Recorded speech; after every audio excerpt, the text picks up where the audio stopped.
Bossing, update tayo sa ating kita. Magkano ba ang ating kita ngayon? Bali ang ating kita ngayon is 800.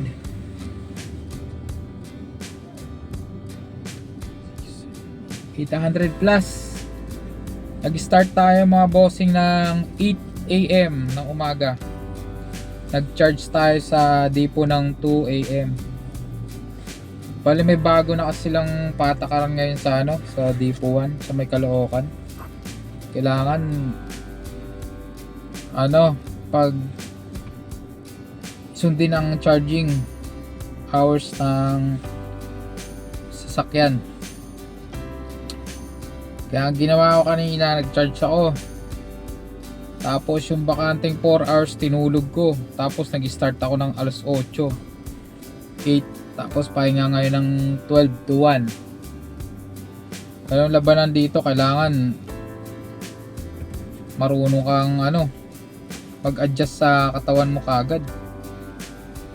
Kasi tulad kanina, nakakapikit na ako, kaya nagkape muna ako sa McDo. Mahirap na, baka maka-aksidente tayo. 4 hours lang yung tulog ko eh. Kailangan dito matibay-tibay ang resistensya mo. Pumasok ka rito, tsaka hindi ka antukin. Gantukin ka rito, huwag ka na pumasok. Kasi kulang-kulang ang tulog dito. Lalo na pabago-bago yung charging nila. Madaling araw ka magcha-charge, tapos babiyahe ka alas 8. Siyempre, alam mo umuwi ka pa, yung layo na sa inyo. Kung malayo yun sa inyo, di ba? Doon sa amin, malayo, 11 kilometers pa. Ginawa ko, pumunta na ako ng Timog. Tapos doon ako natulog. Pagising, pakbak agad. Maraming booking sa Timog eh. Tapos ilang oras na ba ang bumabiyahe? 9, 10, 11, 12, 4 hours. Naka 800 tayo. 4 hours, tas alauna na. Di lang makaalis mga boss kanina kung pag gustong bumiyahe. Kaso paano makakaalis? Ayan, tignan nyo paano ako makakaalis yan. May nakaharang sa harap. Kumain din. Aray ko, paano tayo makakaalis yan? Kanina ko pa gustong umalis, alauna. Kumain lang ako ng alauna eh. 1 hour lang ang break ko. Tapos hanggang malobat na ito mamaya, hanggang sa 20%, tsaka na ako babalik charge ulit lang at mga 2.5 man lang. Ito, pakita ko sa inyo magkano palang kinikita ko. Palang ang aking kita ngayong araw ng Huwebes. Kahapon, tingnan natin, wala akong kita kasi day off natin. Ayan, no nakaraan, naka 2 plus, 19 pala ako dyan. 11 bookings, 2, 4, 6, 8, 10, 11 bookings, naka 19 ako. Yung 19 na yan, ang kinita ko doon is 695 plus 300, bali 1,000, kulang-kulang 1,000 ang kinita ko ron sa 19. Lamang pa rin tayo kay GSM ng 100 kasi 19 lang yun. Gandahan dito mga boss, labang ka talaga sa kitaan dito kaysa sa may-ari. Kasi pag kumita ka ng 3,000 rito, malinis sa'yo, nasa 19 yan. May 11 lang yung may-ari, di ba?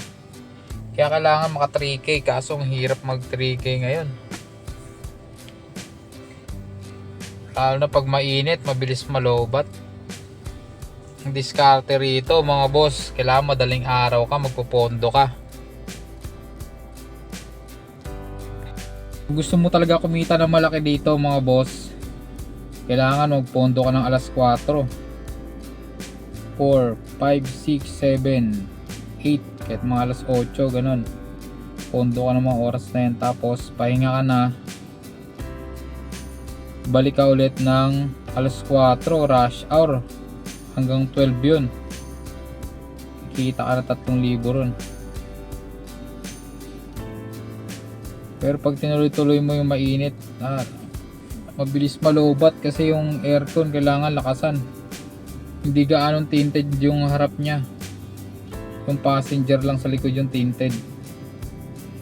Dito manipis lang pagka tinted niya. Kaya sobrang init pag pag alas 12. Mga alas 11 hanggang alas 2 yan, napakainit yan.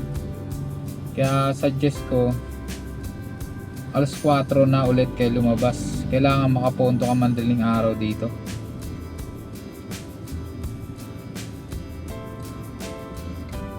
So yun lang, para kumita ng 3,000, ganun diskarte ang iba.